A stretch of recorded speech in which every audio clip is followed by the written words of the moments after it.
Trending ngayon ang isang TikTok video na kung saan nga ibinahagi ng user na si Yvette Gonzalez at doon nga makikita si Kylie Padilla kasama ang kanyang rumored boyfriend at ayon nga sa mga netizen, ito daw ang sikat na tattoo artist.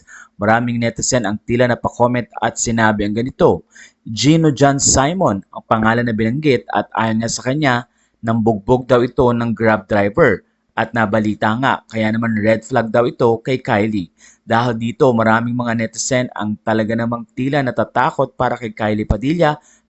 Ayon sa mga netizen, huwag daw agad husgahan ang isang tao. Sabi ng isa, the point is hindi lahat nagiging barumbado, hindi nagbabago, baka may pinagdadaanan lang yung tao.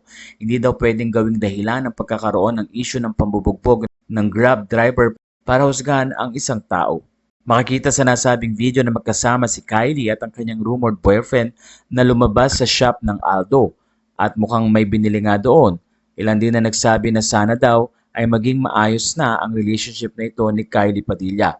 Matatandaang matagal na ring hiwalay si Kylie sa kanyang dating asawa na si Aljur Abenica at meron nga silang 2 anak. Maraming mga fans ang nanghinayan sa magandang relationship ng dalawa at nagkabalikan nga ito at naikasal pa. Pero hindi rin nagtagal ay nagkaroon nga rin ng problema ang dalawa at nauwi din sa hiwalayan.